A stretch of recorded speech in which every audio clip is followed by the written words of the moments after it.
الحمد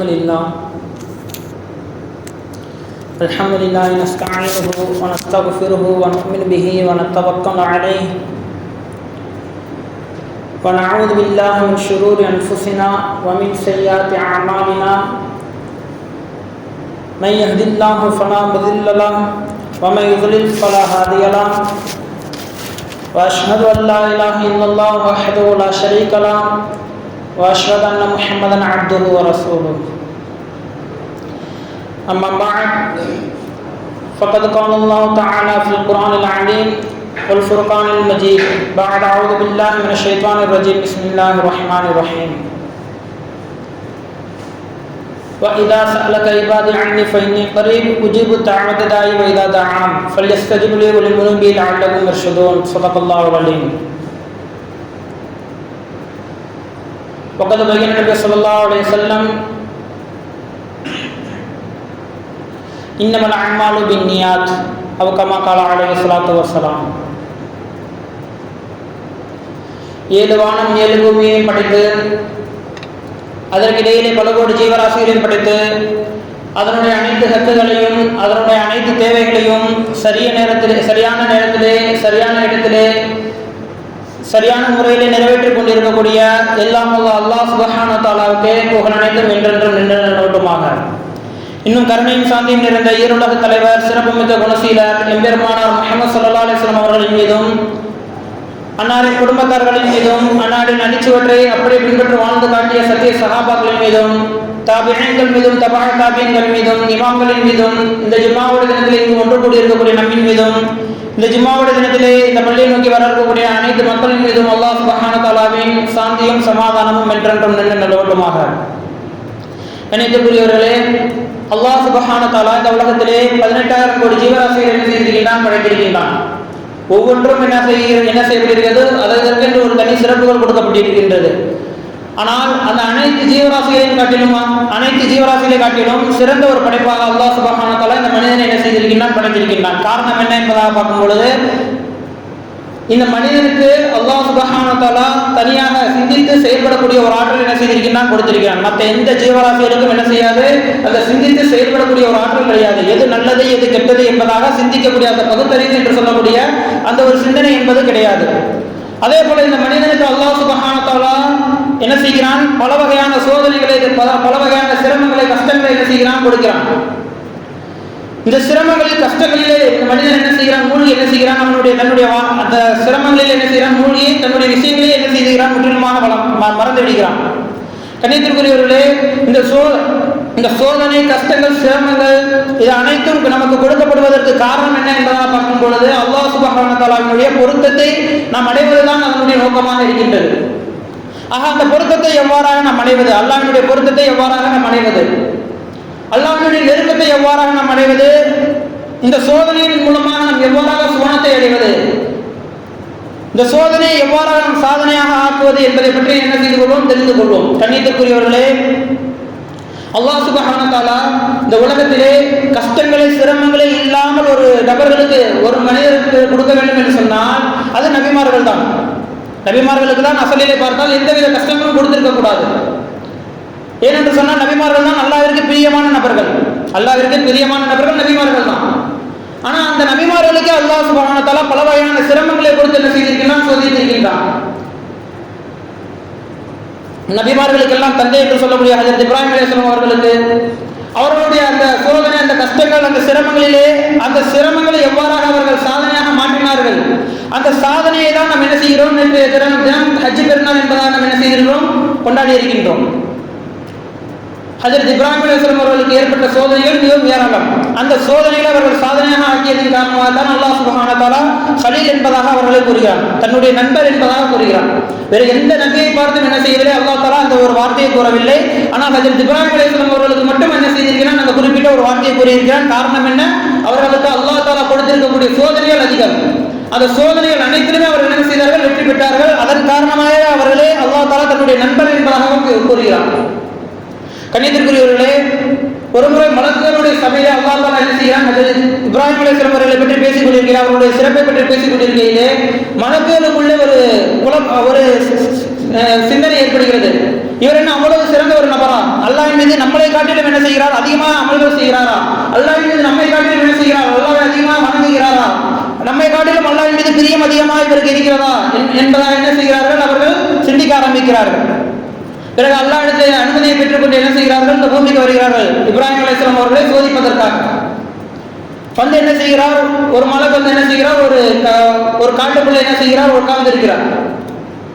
வரும்போது அந்த காட்டுக்குள்ளே உட்கார்ந்து இருக்கும்போது இப்ராஹிம் அலைஹிஸ்ஸலாம் அவர்கள் என்ன செய்கிறார்கள்? அவர்கள் அதிகமாக சொத்து இருக்கக்கூடிய ஒரு நபர். இன்றைய காலகட்டத்தில் பார்க்கும்போது தங்கம், நகை, பணம் என்பதாக வைத்திருக்கக்கூடிய நபர் செல்வந்தர். ஆனால் அந்த காலகட்டத்தில் எவரிடத்தில் ஆடு மாடுகள் அதிகமாக இருக்கிறதோ, ஒட்டகங்கள் அதிகமாக இருக்கிறதோ, குதிரைகள் அதிகமாக இருக்கிறதோ அவர்கள் தான் செல்வந்தர். ஆக அப்படி இப்ராஹிம் அலைஹிஸ்ஸலாம் அவர்களிடத்தில் ஏராளமான சொத்துக்கள் இருக்கின்றது. அதை என்ன செய்கிறார்கள்? வைத்துக் கொண்டு வருகிறார்கள். வரும்பொழுது அந்த மலக்கு மனித உருவத்திலே வந்திருந்த அந்த மலக்கு என்ன செய்கிறார்? அல்லாஹ் சுப்ஹானல்லாஹ் என்பதாக என்ன செய்கிறார்? ஒரு திக்ர் செய்கிறார். திக்ர் செஞ்ச உடனே ஹஜ்ரத் இப்ராஹிம் அலைஹிஸ்ஸலாம் அவருடைய காதில் என்ன செய்கிறார்? அந்த வார்த்தை வருகிறது, இந்த ஊரிலே ஹஜ்ரத் இப்ராஹிம் அலைஹிஸ்ஸலாம் அவர்களை தவிர வேறு எவரும் என்ன செய்யவில்லை, அல்லாஹ்வை வணங்கக்கூடிய நபர் இல்லை. அப்படிப்பட்ட ஒரு சூழ்நிலையிலே இந்த ஒரு வார்த்தையை கேட்டவுடனே ஹஜ்ரத் இப்ராஹிம் அலைஹிஸ்ஸலாம் அவர்களுக்கு மிக சந்தோஷம் என்ன செய்கிறது? ஏற்படுகிறது. வேக வேகமாக ஓடி என்ன செய்கிறார்? அந்த மனிதரிடத்திலே செல்கிறார். மனித உருவத்தில் இருக்கக்கூடிய அந்த மலக்குகளிடத்திலே செல்கிறார். சென்று இந்த வார்த்தையை மறுபடியும் சொல்லுங்க என்பதாக சொல்லும் பொழுது அந்த மலக்கு சொல்றாரு, மனித உருவத்தில் இருக்கிற மலக்கு சொல்றாரு, இந்த வார்த்தையை நான் வந்து திரும்ப சொல்ல முடியாது, நான் அப்படி சொல்லணும்னா நீங்க எனக்கு என்ன தருவீங்க என்பதாக கேட்கும் பொழுது இப்ராஹிம் அலைஹிஸ்ஸலாம் சொல்றாங்க, என்னுடைய சொத்துல பாதையை நான் என்ன செஞ்சு உங்களுக்கு தந்துடுறேன் என்பதாக சொல்றாங்க. மறுபடியும் அதே வார்த்தை என்ன செய்யறாங்க? அந்த மலக்கு சொல்றாரு. சொன்ன மறுபடியும் என்ன செய்யறாங்க? இன்னொரு டைம் சொல்லுங்க இந்த வார்த்தை சுப்ஹானல்லாஹ், இன்னொரு டைம் சொல்லுங்களேன் என்பதாக சொல்லும் பொழுது மறுபடியும் என்ன செய்யறாரு? நீங்க இப்ப எனக்கு என்ன கொடுக்க போறீங்க என்பதாக கேட்கும் பொழுது என்னுடைய மீதி சொத்தையும் என்ன செஞ்சு உங்களுக்கு நான் கொடுத்துடுறேன். பாதி சொத்தை ஆல்ரெடி கொடுத்துட்டாங்க, மீதி சொத்தை என்ன செய்யறாங்க? இன்னொரு டைம் சொல்லுங்க, நான் முழுசா கொடுத்துறேன் என்பதாக சொல்றாங்க. மறுபடியும் அதே வார்த்தை என்ன செய்யறாங்க? அந்த மலக்கு சொல்றாங்க. சொல்லி மூன்றாவது முறை என்ன செய்யறாங்க? அதே வார்த்தையை திரும்ப சொல்லி கேட்கிறாங்க. கேட்கும் பொழுது இப்போ உங்கள்கிட்ட எந்த சொத்துமே இல்லையே, இருந்த ஒட்டுமொத்தமான சொத்தையும் என்ன செஞ்சீங்க? என்கிட்ட கொடுத்துட்டீங்க, இப்போ உங்கள்கிட்ட என்ன இருக்கு என்ன கொடுக்க போறீங்க என்பதாக கேட்கும் பொழுது ஹஜ்ரத் இப்ராஹிம் அலைஹிஸ்ஸலாம் அவர்கள் சொல்றாங்க, நீங்க என்ன செய்றீங்க? இவ்வளவு சொத்துக்கள் வச்சிருக்கீங்க, இவ்வளவு ஆடு மாடுகள் வச்சிருக்கீங்க, இதை மேய்க்கிறதுக்கு எப்படியாவது ஒரு நாள் வேலைக்கு போடுவீங்கல்ல, அதுக்கு அந்த வேலைக்கு போடக்கூடிய அந்த வேலையாளுக்கு பதிலாக நான் என்ன செய்றேன்? உங்கள்கிட்ட நான் அடிமையா வந்துடுறேன், என்ன செஞ்சுக்கங்க? அந்த அடிமையை ஏற்றுக்கங்க, இன்னும் ஒரே ஒரு டைம் என்ன செய்யுங்க? அந்த வார்த்தையை சொல்லுங்க என்பதாக சொல்லியிருக்கிறாங்க. இதை பார்த்து கொண்டு அந்த மனித உருவத்தில் இருந்த அந்த மலக்கு என்ன செய்யறாரு? உங்களை நாங்கள் சோதனைகளுக்கு வந்தா நீங்க என்ன செய்றீங்க? அந்த சோதனையில பாஸ் ஆகி எங்களை என்ன செஞ்சிட்டீங்க? தோற்கடிச்சிட்டீங்க என்பதாக அந்த மலக்கு என்ன செய்யறாரு? அந்த விரக்தியோட என்ன செய்யறாரு? போறாரு. அதே போல ஹஜ்ரத் இப்ராஹிம் அலைஹிஸ்ஸலாம் அவர்களுக்கு இன்னும் ஒரு சோதனை என்ன செய்வது? மிக கடுமையான ஒரு சோதனை. என்னன்னாக்க தன்னுடைய மகனை பலியிடுவதற்கு தன்னுடைய மகனை அறுப்பதை போல என்ன செய்யறாங்க? கனவு காண்றாங்க. அந்த கனவுலையும் என்ன செஞ்சாங்க? அவர்கள் அந்த கனவையும் என்ன செஞ்சாங்க? வெற்றி பெற்றாங்க. அந்த வெற்றி பெற்றதின் காரணமாக நம்ம என்ன செய்யறோம்? ஹஜ் பெருநாள் அன்று என்ன செய்யறோம்? குர்பானி கொடுக்கிறோம். அவங்க அந்த கனவுல தன்னுடைய மகனை அறுப்பதை போல கனவு கண்டாங்க. அதே போல அவங்க அந்த தன்னுடைய மகனை அறுத்திருந்தாங்கன்னாக்க கொஞ்சம் யோசிச்சு பார்க்கணும். இன்றைய காலகட்டம் கியாமத்து நாள் வரைக்கும் இருக்கக்கூடிய ஒவ்வொரு குடும்பத்திலும் இருக்கக்கூடிய மூத்த பிள்ளையை என்ன செய்யணும்? அறுக்கிறது வாஜிபாக இருக்கும். இப்ராஹிம் நபி அவங்க மட்டும் அன்னைக்கு இஸ்மாயில் அலைஹிஸ்ஸலாத்தை அறுத்திருந்தாங்கன்னாக்க இன்னைக்கு கியாமத்து நாள் வரைக்கும் வரக்கூடிய முஸ்லிமான அனைத்து குடும்பத்தில் இருக்கக்கூடிய மூத்த பிள்ளையா இருக்கிறது வாஜிபா இருக்கும். அல்லாஹ் தஆலா அப்படிப்பட்ட ஒரு சூழ்நிலை விட்டு நம்ம பாதுகாத்திருக்கிறோம். அதே போல அவர்களுடைய மகனார் இஸ்மாயில் அலைஹிஸ்ஸலாம் அவர்கள் சிறு பிள்ளையாக இருக்கும் பொழுது அல்லாஹ் தஆலா என்ன செஞ்சான்? அவர்கள் என்ன செஞ்சான்? தனியாக ஒரு இடத்துல ஒரு பாலைவனம், அவங்களையும் அவங்களுடைய அம்மாவை என்ன செஞ்சாங்க? தனியாக கொண்டு போய் விட்டு வளர்த்ததே ஒரு கட்டளை வந்துச்சு. இப்ராஹிம் அலைஹிஸ்ஸலாம் என்ன செஞ்சாங்க? அவங்களை கொண்டு போய் என்ன செஞ்சாங்க? ஒரு அடர்ந்த ஒரு பாலைவனம், அங்க வந்து எதுவுமே கிடையாது, மரம் செடி கொடி தண்ணி எதுவுமே கிடையாது, அப்படிப்பட்ட ஒரு பாலைவனம். அந்த பாலைவனத்தில் என்ன செய்யறாங்க? கொண்டு போய் விடுறாங்க. அந்த பாலைவனத்துடைய வெப்பத்தின் காரணமாக இஸ்மாயில் அலைஹிஸ்ஸலாம் அவர்களுக்கு என்ன செய்யுது? தண்ணி தாகம் ஏற்பட்டது. அழுகுறாங்க, கத்துறாங்க, என்ன செய்யறாங்க? ரொம்ப என்ன செய்யறாங்க? அந்த தாகத்தில் என்ன செய்யறாங்க? துடிக்கிறாங்க. துடிக்கும் போது அவங்களுடைய அம்மா என்ன செய்யறாங்க? பாக்குறாங்க, என்னுடைய பிள்ளைக்கு இவ்வளவு தாகம் ஏற்படுது, என்ன செய்யறது அப்படின்னு சொல்லி பார்க்கும்போது இந்த சைடு பாக்குறாங்க, ஒரு மலை இருக்குது, சஃபாயா கூடிய ஒரு மலை இருக்குது. அந்த மலையை பாக்குறாங்க. அங்க இருந்து பார்க்கும்போது ஒரு காணல் நீர், நம்ம தூரத்துல இருந்து பார்க்கும்போது தண்ணி இருக்கிற மாதிரியே தெரியும். அந்த நீரை, காணல் நீரை என்ன செய்யறாங்க? பாக்குறாங்க, வெயிலுக்கு தெரியக்கூடிய அந்த காணல் நீர். அதை பார்த்துட்டு என்ன செய்யறாங்க? அங்க வேகமா ஓடி பார்க்கறாங்க. ஓடி பார்த்தா நமக்குள்ள தண்ணி இல்லை. திரும்ப மறுமுறையில் இருக்கக்கூடிய ஒரு மலையை பார்க்கறாங்க, மருவான்ற ஒரு மலையை பார்க்கறாங்க. அந்த மலையில பார்த்து இங்க இருந்து அங்க பார்த்தாக்கா அங்க தண்ணி இருக்கிற மாதிரி தெரியுது. அங்க என்ன செய்யறாங்க? குடுகுடுன்னு ஓடுறாங்க, பார்த்தா அங்க தண்ணி இல்லை. இப்படியே என்ன செய்யறாங்க? ஓடிக்கிட்டே இருக்கிறாங்க. இந்த ஓட்டம் நடந்து கொண்டிருக்கக்கூடிய நேரத்தில் இஸ்மாயில் அலைஹிஸ்ஸலாம் அவர்களுக்கு தண்ணி தாகம் ரொம்ப அதிகமாயிருது. தன்னுடைய காலை வச்சு என்ன செய்யறாங்க? உதைகிறாங்க. அந்த உதஞ்ச இடத்துல இருந்து என்ன செய்யுது? தண்ணி வருது. அந்த உதஞ்ச இடத்துல இருந்து தண்ணி வருது. அந்த தண்ணி என்ன செய்யறாங்க? இஸ்மாயில் அலைஹிஸ்ஸலாம் அவர்களும் குடிச்சு, அவங்களுடைய அம்மாவும் குடிச்சிட்டு என்ன செய்யறாங்க? சுற்றிலும் இருக்கக்கூடிய அந்த தண்ணி என்ன செய்யறாங்க, ஒரு அணை மாதிரி கட்டிட்டு என்ன செய்யறாங்க, ஜம் ஜம் நில்லு நில்லு என்பதா என்ன செய்யறாங்க சொல்றாங்க. அந்த தண்ணி தான் என்ன செய்யப்படுது, இன்னைக்கு வரைக்கும் என்ன செய்யப்படுது, அது ஒரு குறிப்பிட்ட ஒரு சொல்லணும்னாக்க ஒரு 20 அடிக்கும் குறைவான ஒரு கிணறு தான். 20 அடிக்கும் குறைவா இருக்கக்கூடிய ஒரு கிணறு தான். ஆனா உலகத்தில் இருக்கக்கூடிய அனைத்து முஸ்லிம்களும் என்ன செய்யறாங்க, இந்த ஹஜ் பெருநாளுடைய டேக்கிற கிட்டத்தட்ட வந்து ஒரு 40-50 லட்சம் மக்கள் என்ன செய்யறாங்க, ஒன்று கூட்டுறாங்க. அனைத்து மக்களும் என்ன செய்யறாங்க, அந்த தண்ணியை குடிக்கிறாங்க. அனைத்து மக்களும் தங்களுடைய வீடுகளுக்கு எடுத்து செல்றாங்க. ஆனா அந்த தண்ணி என்ன செய்யல, இன்னைக்கு வரைக்கும் என்ன செய்யறாங்க, அந்த கிணறுல இருந்து அந்த தண்ணி ஒத்தவே இல்லை. இதெல்லாம் என்ன காரணத்துக்கு அல்லாஹ் தஆலா கொடுத்திருக்காங்க, இந்த சோதனையெல்லாம் கொடுத்ததுக்கான காரணம் என்ன என்பதை பார்க்கும் பொழுது இந்த உம்மத்துக்கு அது ஒரு வழியாக இருக்கிறது, ஒரு பாதையாக இருக்கின்றது. கண்ணியத்திற்குரியவர்களே, அதே போல ஹஜ்ரத் யாக்கூப் அலைஹிஸ்ஸலாம் அவர்களுக்கு அல்லாஹ் தஆலா கொடுத்திருக்கக்கூடிய சோதனை மிகவும் ஏராளம். ஹஜ்ரத் யாக்கூப் அலைஹிஸ்ஸலாம் அவர்களுக்கு கொடுத்ததை போன்ற சோதனை வேறு யாருக்கும் கொடுக்கவில்லை. ஹஜ்ரத் யாக்கூப் அலைஹிஸ்ஸலாம் அவர்களுக்கு 11 பிள்ளைகள், 2 மனைவிகள், முதல் மனைவிக்கு 10 பிள்ளைகள், இரண்டாவது மனைவிக்கு 2 பிள்ளைகள், மொத்தம் 12 பிள்ளைகள். ஆனால் இந்த முதல் மனைவிக்கு பிறந்த அந்த 10 பிள்ளைகளும் கொஞ்சம் என்ன செய்வாங்க, இரண்டாவது மனைவிக்கு பிறந்த அந்த 2 பிள்ளைகள் ரொம்ப என்ன செய்வாங்க, பொசசிவ்னஸா இருப்பாங்க, பொறாமைப்படக்கூடியவங்களா இருப்பாங்க. இது என்ன செஞ்சிருந்தது, யாக்கூப் அலைஹிஸ்ஸலாம் அவர்களுக்கு தெரிஞ்சிருந்தது. இந்த 10 பிள்ளைகளுடைய குணத்தையும் என்ன செஞ்சிருந்தாங்க, அறிஞ்சு வச்சிருந்தாங்க. யாக்கூப் அலைஹிஸ்ஸலாம் அவர்களுக்கு தன்னுடைய இரண்டாவது மனைவியினுடைய கடைசி பிள்ளை யூசுப் அலைஹிஸ்ஸலாம் அவர்கள் மீது என்ன செய்யப்பட்டது, பிரியம் அதிகமாக இருந்துச்சு. என்ன, நம்மளுடைய அத்தா நம்ம மேல பிரியத்தை காட்டிலும் நம்மளுடைய தம்பி மேல என்ன செய்யறாங்க, அதிகமான பிரியம் காட்டுறாங்களே, என்ன செய்யணும், இந்த பிள்ளையை நம்ம என்ன செய்யணும், எப்பயாச்சும் பிரிச்சாக்க தான் நம்ம என்ன செய்யணும், நம்ம அத்தாட்ட பிரியத்தை ஏற்படுத்த முடியும். நம்ம அத்தா என்ன செய்வாங்க, நம்ம மேல பாசமா இருப்பாங்க. நம்ம என்ன செய்யணும், எப்படியாச்சும் நம்ம என்ன செய்யணும், நம்மளுடைய தம்பியை அத்தாட்ட இருந்து எப்பயாச்சும் பிரிச்சணும் அப்படின்னு நினைச்சு என்ன செய்யறாங்க, ஒரு சதி திட்டம் திட்டுறாங்க. என்ன என்பதா பார்க்கும்பொழுது நம்மளுடைய தம்பி என்ன செய்யணும், விளையாடுறதுக்கு கூட்டு போயிட்டு ஓனாய் சாப்பிட்டுன்னு சொல்லி என்ன செஞ்சிருவோம், நம்ம அத்தாட்ட வந்து சொல்லிடுவோம். நம்ம அத்தாவை என்ன செஞ்சிருவாங்க, நம்பிடுவாங்க. நம்பி என்ன செஞ்சிருவாங்க, நம்ம தம்பி தான் நம்மளுடைய மகன் தான், சின்ன மகன் தான் போயிட்டாரு, நம்ம இருக்கக்கூடிய மண்களையாச்சும் என்ன செய்வோம், பாசமா வளர்ப்போம் என்பதா என்ன செய்வாங்க, யோசிப்பாங்க. அப்படின்னு சொல்லிட்டு என்ன செய்யறாங்க, ஒரு சதி திட்டம் திட்டுறாங்க. அதே மாதிரி என்ன செய்யறாங்க, தன்னுடைய அத்தாட்ட வந்து கேட்கறாங்க, ஏன் அத்தா, நாங்க விளையாட போறோம், நீங்க என்ன செய்யுங்க, எங்களுடைய தம்பியை என்ன செய்யுங்க, அனுப்பிச்சீங்க, நாங்க கூட்டு போயிட்டு என்ன செய்யறோம், நல்லா விளையாண்டுட்டு சுத்தி பார்த்துட்டு என்ன செஞ்சிடறோம், வந்து தம்பியும் கூட்டு வந்துடுறோம் என்பதா சொல்லும்பொழுது தன்னுடைய அத்தா சொல்றாரு, இல்லப்பா நான் வேணாம், என்னுடைய மகன் வந்து உங்களோட வர வேணாம், என்னுடைய மகனுக்கு அந்த வேலை இருக்கு, இந்த வேலை இருக்கு அப்படின்னு சொல்லி என்ன செய்யறாங்க, தட்டி கழிக்கிறாங்க. தட்டி கழிச்சாலும் என்ன செய்யறது, எல்லாம் அவங்க வந்து விடுறதா அவங்களுக்கு விடுறதுக்கு விருப்பம் இல்லை. எப்படியாச்சும் நம்ம என்ன செஞ்சோம், அத்தாட்ட இருந்து கூப்பிட்டு வந்துடணும் அப்படின்னு சொல்லி என்ன செய்யறாங்க, எப்படியோ அவங்கள்ட்ட என்ன செய்யறாங்க, அத்தாவுடைய மனசை மாற்றி என்ன செஞ்சுறாங்க, கூட்டு வந்துடுறாங்க. கூட்டு வந்ததுக்கு அப்புறமா என்ன செய்யறாங்க, தன்னுடைய அந்த சகோதரருடைய சட்டையை கழட்டி அதில் ஆட்டுடைய ரத்தத்தை போட்டுட்டு தன்னுடைய சகோதரர் என்ன செஞ்சிடறாங்க, கிணத்துக்குள்ள போட்டுறாங்க. கிணத்துக்குள்ள ஒரு பானையில ஒரு கிணத்துக்குள்ள என்ன செஞ்சாங்க, போட்டுறாங்க. போட்டுட்டு தன்னுடைய அத்தாட்ட வந்து சொல்றாங்க, அத்தா நம்மளுடைய சகோதரர் யூசுப் என்ன செஞ்சிருச்சு, ஓனாய் சாப்பிட்டுருச்சு என்பதாக சொல்லும் பொழுது யாக்கூப் அலைஹிஸ்ஸலாம் அவர்கள் என்ன செய்யறாங்க, ரொம்ப தேம்பி என்ன செய்யறாங்க, அழுக ஆரம்பிக்கிறாங்க. அழுது அவர்களுக்கு என்ன செஞ்சிருச்சு, கண் பார்வையே போய்விட்டது. அழுது கண் பார்வையே போயிடுச்சு. அந்த அளவுக்கு அவர்களுக்கு என்ன செஞ்சாங்க, அந்த கவலையின் காரணமாக அதிகமாக அழுதாங்க. பிறகு கொஞ்சம் காலங்கள் போகுது, அந்த ஊர்ல என்ன செய்யுது, கடுமையான பஞ்சம் வருது.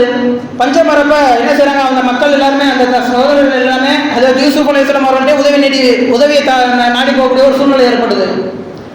அந்த சூழ்நிலைக்கு ஏற்படக்கூடிய அந்த டயத்தில் வந்து அந்த யூசுப் அலைஹிஸ்ஸலாம் என்ன செஞ்சுறாங்க, தன்னுடைய இன்னொரு சகோதரர் என்ன செஞ்சுறாங்க, பின்யாமின் அந்த சகோதரர் என்ன செஞ்சுறாங்க, சிறை பிடிச்சிடுறாங்க.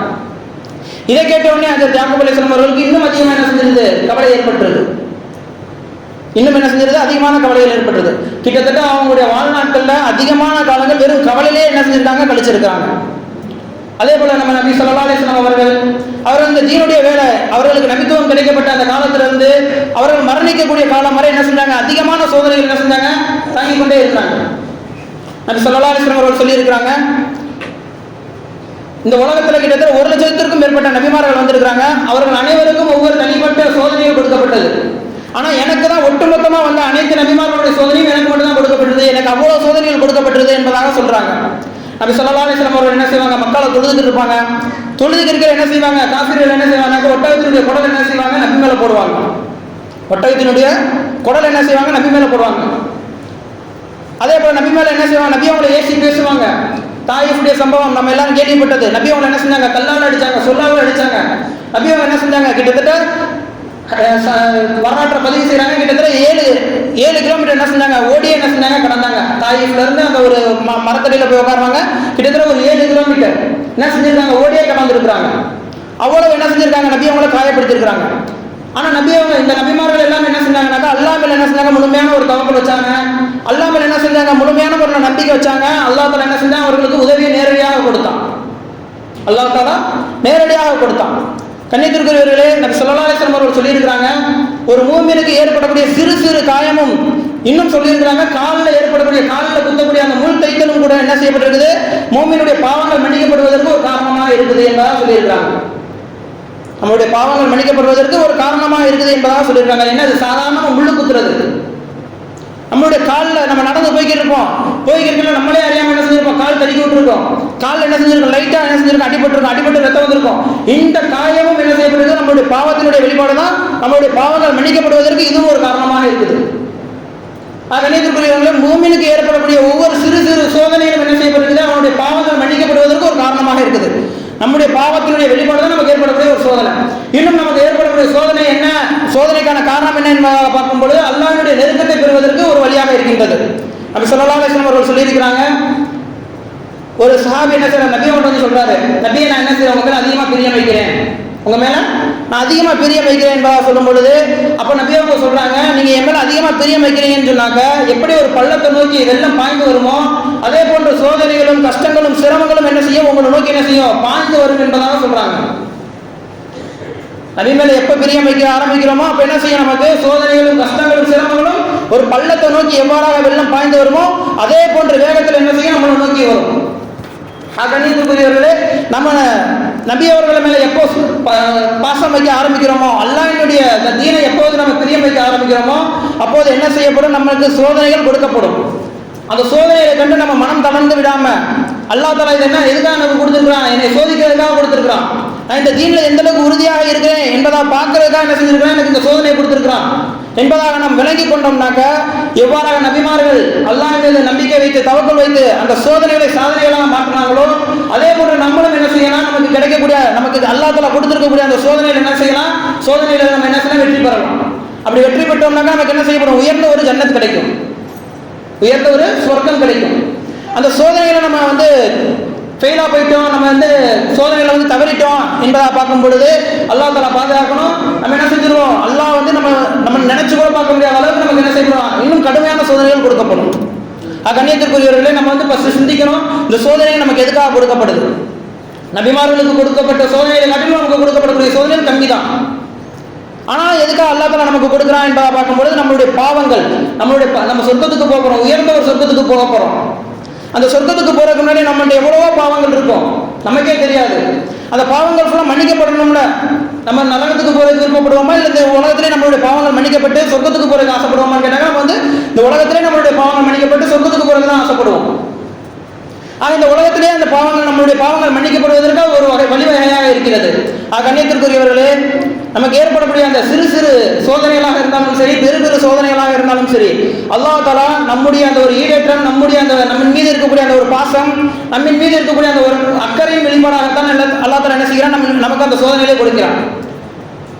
நபிமார்கள் எவ்வாறாக அந்த சோதனைகளை வெற்றி பெற்றார்களோ, எவ்வாறாக அவர்கள் அந்த சோதனைகளை கையாண்டார்களோ அதே போன்று நாமும் கையாண்டு அல்லாஹ்வுடைய பொருத்தத்தை பெறக்கூடிய ஒரு நன்மக்களாக அல்லாஹ் சுப்ஹானஹு வ தஆலா உங்களையும் இணையும் ஆக்கியருள் புரிவானாக. வ ஆகிரு தஅவானா அல்ஹம்துலில்லாஹி ரப்பில் ஆலமீன். சுன்னத்துல்லாஹி வ தஆலா.